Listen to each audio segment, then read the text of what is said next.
Hello viewers, I am Deepti. Today I am going to discuss a very simple method to learn all the chemical equations from the chapter Organic Chemistry for ICSE class 10, and this method is by comparison of all three. It means saturated methane or ethane and unsaturated ethene and ethyne, etc.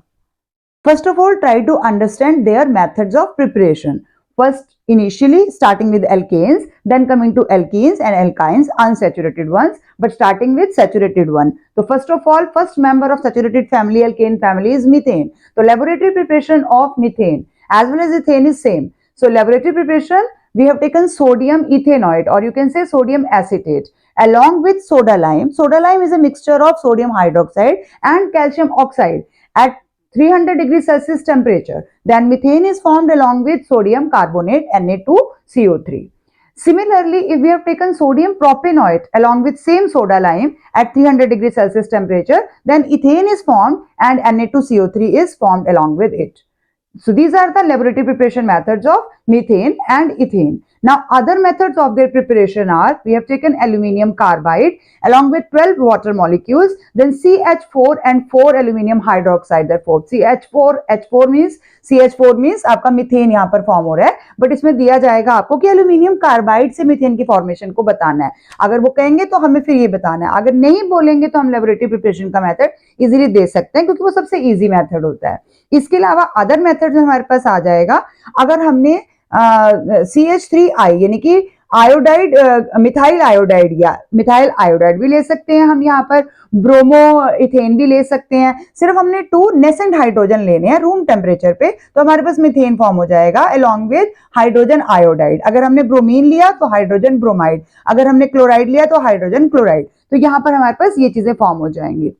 इसके अलावा अगर हमने CH3I को 2Na के साथ लिया है, sodium metal के साथ लिया है और ड्राई ईथर के प्रेजेंस में किया है, तो इसको वुड्स रिएक्शन कहते हैं, जिसमें हमारे पास इथेन फॉर्म हो रहा है और 2NaI मतलब सोडियम आयोडाइड साथ में फॉर्म हो रहा है. अब ड्राई ईथर के प्रेजेंस में हम कर रहे हैं और ये मेथड जो है ये सबसे ज्यादा सूटेबल सिर्फ और सिर्फ इवन नंबर वाले हाइड्रोकार्बन्स के लिए, जैसे कि इथेन के लिए है, लेकिन ये मेथड मिथेन के लिए सुटेबल नहीं है, प्रोपेन के लिए सुटेबल नहीं है. तो वुड्स मेथड अगर हमें लिखना है तो हमें याद रखना है कि किसकी प्रिपरेशन पूछी है. इथेन की हो सकती है, इसके अलावा ब्यूटेन की हो सकती है. इवन नंबर वालों के लिए हम ये कर सकते हैं, ऑड के लिए हम ये नहीं करेंगे. Now next, the method of preparation of alkenes. It means double bond. So their first member is ethene. No methene word is there. Ethene is the first member of alkene series. It means double bond series. So method of their preparation is dehydration of ethyl alcohol with the help of concentrated sulfuric acid. So we have taken C2H5OH. It means ethyl alcohol. In the presence of concentrated sulfuric acid and temperature of 170 degrees Celsius, ethene is formed along with water, H2O. Similarly, if we have taken alumina, same method रहेगा, से हमने ethyl alcohol ही लेना है, लेकिन यहाँ पर हमारा alumina हम लेंगे Al2O3 एल्यूमिना और टेम्परेचर हम लगभग डबल कर देंगे 350 डिग्री सेल्सियस का, तो स्वयं हमारे पास इथीन फॉर्म होगा अलॉन्ग विद वाटर फॉर्म होगा. अदर मेथड्स में अगर हम लेते हैं तो एल्कोहलिक हॉट कंसंट्रेटेड KOH हम ले सकते हैं यहाँ पर. सिमिलरली NaOH भी ले सकते हैं. C2H5Br मींस हमने यहाँ पर इथाइल ब्रोमाइड लिया है, हम इथाइल क्लोराइड ले सकते हैं, हम इथाइल आयोडाइड भी ले सकते हैं, लेकिन हम इसके अंदर फ्लोराइड नहीं ले सकते क्योंकि उनके साथ रिएक्शन जो है एक्सप्लोजिव हो जाती है. तो एल्कोहलिक फॉर्म में हॉट कंसंट्रेटेड हमने KOH लिया तो हमारे पास यहाँ पर इथीन फॉर्म हो गया. अलॉन्ग विद अगर हमने यहाँ पर ब्रोमाइड लिया तो KBr, अगर Cl लिया तो KCl, अगर I लिया तो KI हो जाएगा और साथ में वाटर फॉर्म हो जाएगा. तो ये हमने देखा इथीन की प्रिपरेशन के मेथड्स. Now ethyne. अब इथाइन की बात करेंगे तो कैल्शियम कार्बाइड को लिया गया, 2 वाटर मॉलिक्यूल्स हमने लिए हैं, कैल्शियम हाइड्रोक्साइड बन रहा है और साथ में हमारे पास एसिटिलीन यानी कि एल्काइन सीरीज का पहला मेंबर, जिसको हम इथाइन भी कह सकते हैं, वो हमारे पास फॉर्म हो रहा है YNE, जिसका नाम एसिटिलीन भी हम लिखते हैं. अगर मैं दूसरे मेथड की बात करूंगी तो इसमें हमने डाई ब्रोमाइड, यहाँ पर Br आपको 2 बार दिखाई दे रहा है, इट मींस ये 1,2 डाई ब्रोमो इथेन है. 1,2 डाई ब्रोमो इथेन हमने लिया, एल्कोहलिक KOH के साथ हमने इसको रिएक्ट करवाया, तो यहाँ पर C2H2 यानी कि एसिटिलीन फॉर्म हो रहा है अलॉन्ग विद KBr और वाटर. अगेन हम यहाँ पर ब्रोमीन के साथ के अलावा क्लोरीन और आयोडीन भी ले सकते हैं. तो सेम हमारे पास यही प्रोडक्ट फॉर्म होंगे. In this chapter, if you write and compare these reaction, then it will be very easy for you to learn them for a long time. तो प्रैक्टिस कीजिए, रिटर्न प्रैक्टिस कीजिए, 2 या 3 बार chemical equations को लिखिए, तभी आप उनको अच्छे से समझ पाएंगे। बार बार वही केमिकल रिएक्शंस रिपीट होती हैं चैप्टर में, बट हमने पहली बार ही उनको समझा नहीं होता, इसलिए हमें लगता है कि दे आर टू मच, लेकिन ऐसा नहीं है। तो आप उनको लिखकर प्रैक्टिस कीजिए। अब दूसरा कंपैरिजन का मेथड आ रहा है जिसमें कंबस्शन, यानी कि ऑक्सीजन की प्रेजेंस में हमने इनको बर्न करवाना है। तो क्या होगा, कंबस्शन होगी, तो हमें पता है अगर कंप्लीट कंबस्शन होती है तो कार्बन डाइऑक्साइड और वाटर बनेगा। तो तीनों में हम यही देखेंगे कि कार्बन डाइऑक्साइड और वाटर बन रहा है। अब इन तीनों रिएक्शंस को आप, क्योंकि तीनों में बार बार से पढ़ते हैं तो आपको लगता है कि बहुत सारी हैं, अब इसको यहाँ शॉर्ट फॉर्म में ब्रीफ करके देखिए। कंप्लीट कंबस्शन अगर हम मीथेन की कर रहे हैं तो CH4 और ट्वाइस O2 हमने लिया, कार्बन डाइऑक्साइड बन रही है क्योंकि कंप्लीट कंबस्शन हो रही है। और जब कंप्लीट कंबस्शन होगी साथ में वाटर बनेगा और अच्छी खासी अमाउंट ऑफ हीट जनरेट होगी, और जो फ्लेम आएगी वो ब्लूइश नॉन सूटी फ्लेम होगी, क्योंकि कंप्लीट कंबस्शन हुई है तो सूट यानी धुआं नहीं होगा, तो नॉन सूटी ब्लूइश फ्लेम इस केस में हमारे पास फॉर्म हो रही है। अगर हमने मीथेन की जगह इथेन भी ले लिया C2H6, सिर्फ बैलेंसिंग आपने थोड़ा सा देखना है, 7O2 तो 4CO2 और 6H2O हमारे पास। आपने देखना क्या है कि कार्बन डाइऑक्साइड बन रहा है, आपने देखना क्या है कि वाटर बन रहा है। अब उसको बैलेंस तो आपको करना पड़ेगा, क्योंकि यहाँ पर आपने C2H6 लिया है, तो इट मींस H को 6 बनाओगे तो यहाँ पर 6 लिखोगे, 6 लिखोगे तो वाटर के 6 बन जाएंगे, ऑक्सीजन के 6 बन जाएंगे, तो ऑक्सीजन के 6 बनते यहाँ पर, तो आपको बैलेंस याद रखना पड़ेगा। और इसका अगर आपको नहीं करना आता तो आप लिखते टाइम थोड़ा सा याद करने की कोशिश कीजिए कि 2746, तो 2746 के रेशियो मुझे यहाँ पर याद रखना है कि यहाँ इस तरह से मैं इसको बैलेंस कर सकता हूँ। नेक्स्ट आ जाता है हमारा इनकम्प्लीट कंबस्शन, जब ऑक्सीजन हमें एक्सेस अमाउंट में मिली ही नहीं है तो इनकम्प्लीट कंबस्शन हो जाएगी। और हम सबको पता है कि इनकम्प्लीट कंबस्शन होने का मतलब ही है कि कार्बन डाइऑक्साइड वहां पर फॉर्म नहीं होनी है, इट मींस वहां पर कार्बन मोनोऑक्साइड फॉर्म होगी या फिर और भी लेस ऑक्सीजन मिलेगा तो सूट फॉर्म हो जाएगा। तो हमने मीथेन लिया, ऑक्सीजन सप्लाई सेम वही रही, लेकिन यहां कार्बन डाई बना था, यहां कार्बन मोनो बन जाएगा, तो 2 मॉलिक्यूल्स ऑफ कार्बन मोनो बनेंगे और 4 मॉलिक्यूल्स ऑफ वाटर बनेंगे, तो 2 3 2 4 का रेशियो आपको याद रखना है। अगर नहीं समझ में आता है तो बैलेंसिंग तो ऐसे ऐसे होगी, अगर प्रैक्टिस कर लेंगे आप तो।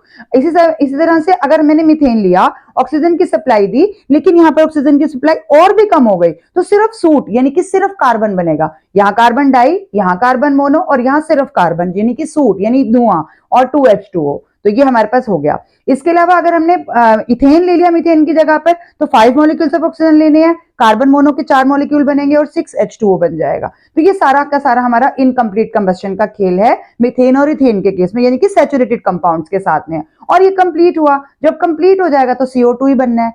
सेम इसी तरह से यहाँ पर हम एल्कीन्स में देखेंगे कि हमारे पास क्या है, ये इथीन है, इथीन के साथ हमारे पास 3 मॉलिक्यूल्स ऑक्सीजन के आ गए, तो ट्वाइस ऑफ CO2 यानी कि पूरी कंप्लीट कंबस्शन हो रही है, CO2 बन रहा है, 2 मॉलिक्यूल्स ऑफ वाटर बन रही है और अच्छी खासी लार्ज अमाउंट ऑफ हीट हमारे को मिल रही है।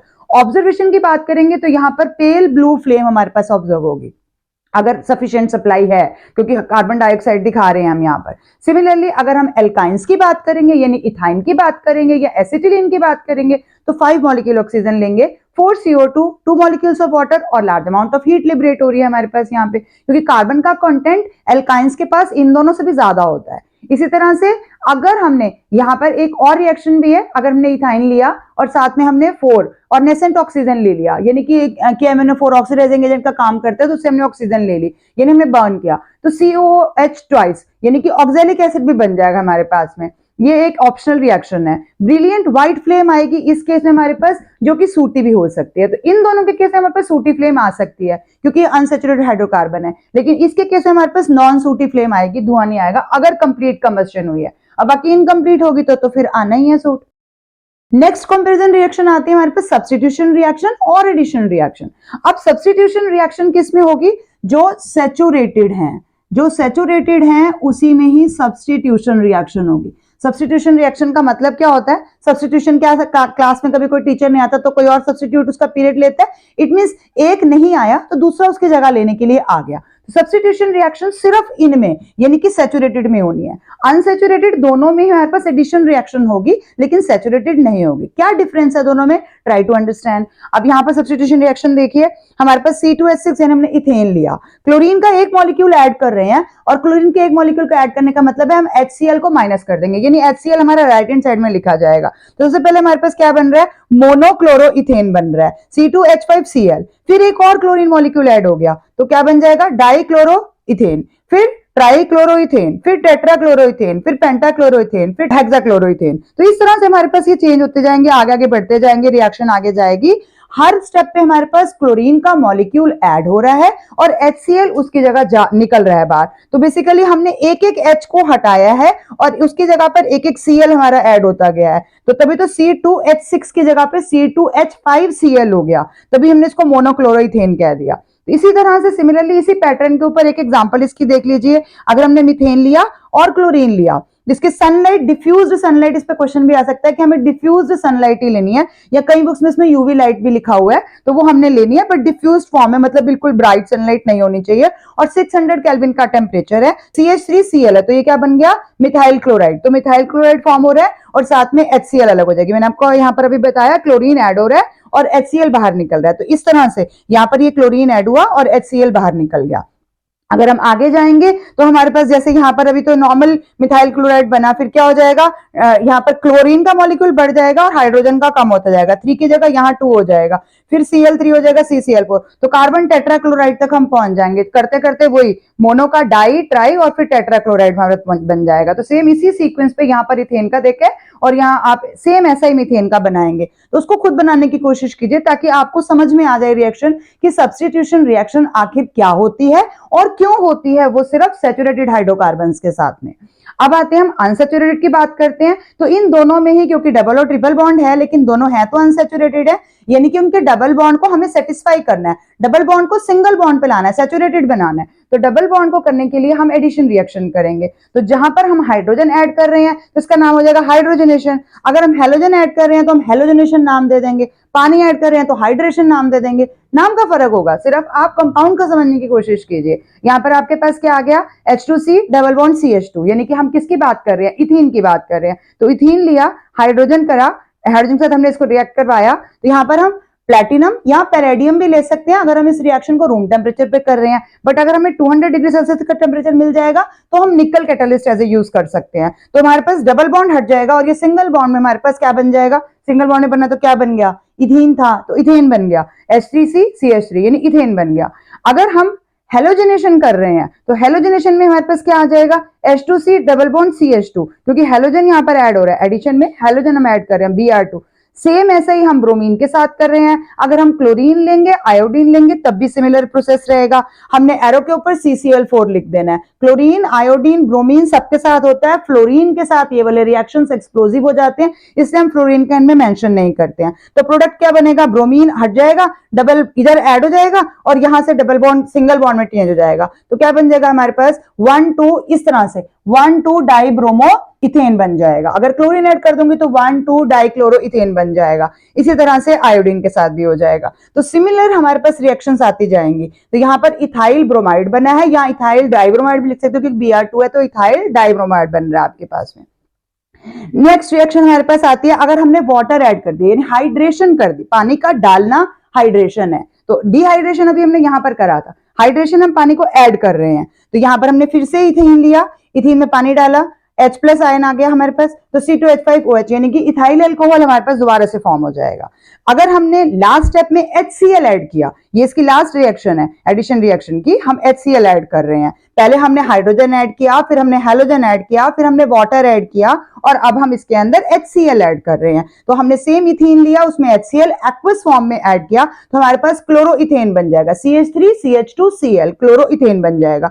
उसी क्लोरोइथेन को हम दोबारा एक्वस को H के साथ रिएक्ट करवाएंगे तो हमारे पास इथेनॉल बन जाएगा, यानी कि CH3CH2OH इथेनॉल बन जाएगा और KCl हो जाएगा। एक्चुअली कई बार रिएक्शंस 2 स्टेप में होती हैं, बट हम उनको एक स्टेप में कर सकते हैं। जैसे अभी हमने यहाँ पर देखा कि ये C2H4 बन रहा है, तो ये रिएक्शन एक स्टेप की रिएक्शन नहीं है, इसमें 2 स्टेप है रिएक्शन के। एक बार में हमारे पास HSO4 बनेगा। आप सबको पता है कि सल्फ्यूरिक एसिड एक डाइबेसिक एसिड है, तो इट मींस उसके अंदर क्या होगा, 2 स्टेप में रिएक्शन होगी। तो पहली पारी में HSO4 रह जाएगा, जब हम दोबारा एक्सेस सल्फ्यूरिक एसिड डालेंगे चाहे टेम्परेचर सेम ही रहेगा, तब हमारे पास जाकर फिर से इथीन बनेगा। तो ये 2 स्टेप की रिएक्शन है, मैंने यहाँ सिंप्लिसिटी के लिए एक स्टेप में दिया है। अगर आपको वो सिंपल सिर्फ कंप्लीट करने के लिए देगा तो आप भी एक स्टेप में दे सकते हैं, बट अगर उसने कई बार दोनों स्टेप मांगे तो आपको थोड़ी क्लैरिटी देनी पड़ेगी कि पहले स्टेप में HSO4 बना है, अगले स्टेप में वो H हट गया और फिर हमारे पास इथीन बन जाएगा। सिमिलरली एडिशन रिएक्शन हम एल्काइन में देख रहे हैं, यानी कि हम आयन सीरीज में आ गए तो पहला केस में हमारे यहाँ पर हाइड्रोजन ऐड हो रहा है, जैसे हमने यहाँ पर किया था। तो निकल के प्रेजेंस में 200 का टेम्परेचर हम यहाँ पर ले लेंगे, 200 डिग्री के टेम्परेचर पे इथाइन जो है निकल कैटालिस्ट। अगर हमने प्लेटिनम या पैलेडियम लिया है तो हम रूम टेम्परेचर पे भी कर सकते हैं, बट निकल के लिए 200 का टेम्परेचर, तो पहले इथीन बनेगा और फिर दोबारा हाइड्रोजन मॉलिक्यूल ऐड कर देंगे तो हमारे पास इथेन बन जाएगा। ये डबल बॉन्ड था तो एक स्टेप में ही सैचुरेटेड बन गया। ये ट्रिपल बॉन्ड है तो पहले स्टेप में ट्रिपल से डबल बनेगा, डबल से फिर जाकर सैचुरेटेड बनेगा। कोई भी चीज अचानक से नहीं होती, ग्रेजुअली होती है, तो ट्रिपल से पहले डबल और फिर सिंगल पे आ जाइए। सिमिलर रिएक्शन अगर हम ब्रोमीन के साथ, जैसे हमने यहां अभी करी थी कि हैलोजनेशन कर दिया था तो Br2 डाला, तो हमने इथाइन में डाला Br2, तो क्या बन रहा है, कार्बन टेट्राक्लोराइड के प्रेजेंस में C2H2Br2, तो सेम बन गया। उसके बाद अगर मैं ब्रोमीन के साथ दोबारा C2H2Br2 के साथ मैं दोबारा ब्रोमीन का एक मॉलिक्यूल ऐड करवाऊंगी, क्योंकि ये ट्रिपल है ना, तो पहले डबल आया और फिर अब सिंगल पे आएगा। तो C2H2, पहले यहाँ C2H2 के साथ Br2 था, अब इसके साथ दोबारा Br2 ऐड हुआ तो ये C2H2 और Br4 बना है। तो इस तरह से ये रिएक्शंस आपने याद करनी है, तो आपको बहुत सिंपल वे में समझ में आ जाएंगी। और अगर हमने क्लोरीन की जगह ब्रोमीन की जगह क्लोरीन लिया, आयोडीन लिया, सेम रिएक्शन रहेगी, इसमें कुछ डरना ही नहीं है, आपके पास यही रिएक्शन सेम आ जाएगी। तो बेसिकली हमारे पास एसिटिलीन है। अगला लास्ट इसका, जैसे हमने यहाँ HCl का देखा, वहां भी HCl ऐड करेंगे तो क्लोरोइथीन बन जाएगा, तो डबल बॉन्ड आएगा, क्लोरोइथीन है, ईन है, डबल बॉन्ड बना, और फिर HCl ऐड कर दिया तो हमारे पास 1,1 डाइक्लोरोइथेन, यानी कि सैचुरेटेड हाइड्रोकार्बन बन गया, 1,1 डाइक्लोरोइथेन। अगर हमने ब्रोमीन, अगर ये तो HCl का ही है तो इसमें तो HCl ही ऐड होनी है, तो यही रिएक्शन रहेगी आपके पास। यहां से आपको ये वाली रिएक्शंस में थोड़ा अपना दिमाग लगाना है, यानी कि प्रैक्टिस करनी है, लिख के या यूं कहूं आम भाषा में कि रट्टा मारना है, मगअप करना है, करना पड़ेगा, क्योंकि टेम्परेचर और रिएक्शन की जितनी भी, जो अगर हम कैटलिस्ट चेंज कर देंगे तो फिर आपके पास प्रोडक्ट ही चेंज हो जाएगा, तो ये आपको थोड़ा याद रखना पड़ेगा। नेक्स्ट आता है कैटालिटिक ऑक्सीडेशन। अब कैटालिटिक ऑक्सीडेशन का मतलब है कि हमें टेम्परेचर उतना हाई नहीं देना, लेकिन ऑक्सीजन की प्रेजेंस में हीट करना है। तो CH4 है और O2 हम ले रहे हैं, 475 केल्विन का टेम्परेचर है, कॉपर की ट्यूब्स है, 120 एटमॉस्फेरिक प्रेशर है, तो हमारे पास methyl alcohol CH3OH methyl alcohol बन रहा है। इसी तरह से अगर हम दे रहे हैं सेम मीथेन और ऑक्सीजन ले रहे हैं, लेकिन यहाँ पर हमने मॉलिब्डेनम ऑक्साइड ले लिया, तो इसके केस में हमारे पास क्या आ जाएगा, अब हमारा ये कम हो जाएगा, फॉर्मेल्डिहाइड बन गया, HCHO, यानी कि फॉर्मेल्डिहाइड और वाटर बन रहा है। सेम हमारे पास मीथेन और ये है, लेकिन हम उसके रिएक्शन की कंडीशंस चेंज कर रहे हैं। तो मैंगनीज का कंपाउंड लिया हमने, 100 डिग्री का टेम्परेचर ले लिया, तो formic acid HCOOH formic acid बन रहा है और वाटर मॉलिक्यूल बन रहा है। सिमिलरली अगर हमने इथेन ले लिया, 120 एटमॉस्फेरिक प्रेशर ले लिया, कॉपर के ट्यूब, 475 केल्विन का टेम्परेचर, यही पहला वाला मिथेन वाला, यहाँ अगर हमने ले लिया इथेन के लिए तो यहाँ पर हमारे पास मिथाइल अल्कोहल बना था, यहाँ पर इथाइल अल्कोहल बन जाएगा। इसी तरह से अब यहाँ पर हमने दोबारा लिया, मॉलिब्डेनम ऑक्साइड लिया, अब आपके पास एसिटल्डिहाइड आ गया और वाटर आ गया, यहाँ पर भी आपके पास फॉर्मेल्डिहाइड आया था, यहाँ पर एसिटल्डिहाइड और वाटर आ जाएगा। सिमिलरली अगर हमने यहाँ पर अल्कोहल ले लिया, हमने इथाइल अल्कोहल लिया और फिर उसको हमने ऑक्सीजन के साथ रिएक्ट करवाया, प्लैटिनम और 300 का टेम्परेचर, तो एसिटिक एसिड बन गया और साथ में हमारे पास वाटर बन गया। यहाँ फॉर्मिक एसिड बना था, यहाँ एसिटिक एसिड बन गया। तो आप ये देख रहे हैं कि क्या क्या चेंजेस आ रहे हैं इसके अंदर। इसके अलावा लास्ट रिएक्शन आपको समझने की क्या जरूरत है, जिसको हम कहते हैं कि स्लो कंबस्शन, यानी कंबस्शन हो रही है, स्लोली हो रही है। हमें कंबस्शन का एंड प्रोडक्ट पता है, कार्बन डाइऑक्साइड और वाटर बनना है, लेकिन धीरे धीरे जब हम करेंगे तो हमारे को बाकी के प्रोडक्ट्स क्या मिलेंगे। तो अगर हम एल्केन्स लेते हैं और पोटेशियम डाइक्रोमेट यानी K2Cr2O7 या फिर KMnO4 यानी कि पोटेशियम परमैंगनेट की प्रेजेंस में ऑक्सीडाइज करते हैं, O को नेसेंट ऑक्सीजन बना के लिखने का मतलब होता है कि हम उस प्रोडक्ट के साथ ऑक्सीडेशन कर रहे हैं, ऑक्सीजन ऐड कर रहे हैं। तो एल्केन में ऐड करेंगे तो अल्कोहल बनेगा, अल्कोहल में ऐड करेंगे तो एल्डिहाइड बनेगा, और एल्डिहाइड में ऐड करेंगे तो कार्बोक्सिलिक एसिड बनेगा। तो इसकी सबसे बेस्ट एग्जांपल क्या, और कार्बोक्सिलिक एसिड के बाद तो फिर वापस से CO2 और वाटर ही बनना है। तो हमने मीथेन लिया, मीथेन की ऑक्सीडेशन करी तो आपके पास कंबस्शन के बाद क्या आ जाएगा, मिथाइल अल्कोहल। फिर आप ऑक्सीडेशन करोगे तो क्या आ गया, HCHO यानी कि एल्डिहाइड आ गया। फिर इसके बाद आपने दोबारा करा तो आपके पास HCOH आ जाएगा, तो HCOH मतलब हमारे पास फॉर्मिक एसिड बन गया। तो इसी तरह से हमारे पास बनते जाएंगे, फॉर्मेल्डिहाइड बन गया, फॉर्मिक एसिड बन गया, फिर कार्बन डाइऑक्साइड और वाटर बन जाएगा। तो इसको हम स्लो कंबस्शन कहते हैं। और ये रिएक्शंस क्योंकि हम इसमें कर किसको रहे हैं, सैचुरेटेड को कर रहे हैं, तो ये सैचुरेटेड में ही हो रही हैं। two more chemical properties related with alkene series, double bond. So we have taken here ethene, n molecules of ethene means polyethene form हो रहा है. पॉलीइथीन जब हम पॉलीथीन यूज करते हैं H2C CH2 और बाहर हम N लिख देंगे तो इसको हम बोलते हैं पॉलीमराइजेशन, सेम चीज की चेन बनने को. तो हाई टेम्परेचर और हाई प्रेशर पे कैटलिस्ट के प्रेजेंस में हम इस तरह से पॉलीथीन बनाते हैं. तो हमें H2C CH2 लिख के N लगाना है. नेक्स्ट है इसका ऑक्सीडेशन का. तो यहाँ पर हमने फिर से डबल बॉन्ड यानी इथीन लिया है और साथ में हमने वाटर और O लिया है ऑक्सीडाइजिंग एजेंट. कहां से लिया है? कोल्ड एल्कलाइन केमिनोफोर सॉल्यूशन से एक्ट हमने करवाया है एज ए ऑक्सीडाइजिंग एजेंट. तो ऑक्सीडेशन करिए तो कोई ना कोई ऑक्सीडेशन एजेंट तो लेंगे. तो जब O ऐड हो जाएगा तो ये हमारा क्या हो जाएगा? डबल बॉन्ड सैचुरेट होकर सिंगल बॉन्ड में कन्वर्ट हो जाएगा और 1,2 इथेन डाईओल. डाई क्यों? तब क्योंकि दो बार आ रहा है और OL मतलब एल्कोहल ग्रुप ऐड हो गया. तो H2 C के नीचे OH और फिर C के नीचे OH और फिर H2. तो यहाँ पर 1,2 इथेन डाईओल फॉर्म हो जाएगा. तो ये हमारे पास एल्कीन की सारी केमिकल प्रॉपर्टीज कवर हो गई हैं. एल्काइन की मैंने ऑलरेडी पहले ही कवर कर दी थी क्योंकि उनके अंदर ये आएगी नहीं और अभी हमने इससे पहले एल्केन की देखी है. So with this, all the chemical equations related with chemical properties of alkane, alkene and alkyne series are over. Hope you have understood all these reactions. But अभी भी आपका वर्क इसके अंदर मिलेगा. हालांकि आप ऑलरेडी अपने प्री बोर्ड्स में कर चुके होंगे क्योंकि अभी तक आपके 1 या 2 प्री बोर्ड ऑलरेडी हो गए हैं. तो फिर भी आप इनकी रिटर्न प्रैक्टिस कीजिए. जो एरो के ऊपर आपके पास टेम्परेचर लिखा है, कैटलिस्ट लिखा है, जो भी कंडीशंस दी हुई हैं वो आपको प्रॉपरली करनी है क्योंकि आपने देखा अभी कि अगर हम सिर्फ कैटलिस्ट को ही चेंज कर देंगे तो रिएक्शन का प्रोडक्ट भी चेंज हो सकता है और टेम्परेचर और प्रेशर आपको याद रखना रहेगा. Hope you have understood all these reactions. In my next video, I will try to make carboxylic acid as well as alcohol. Thank you for watching till the end. Keep watching, sharing and subscribe to my channel.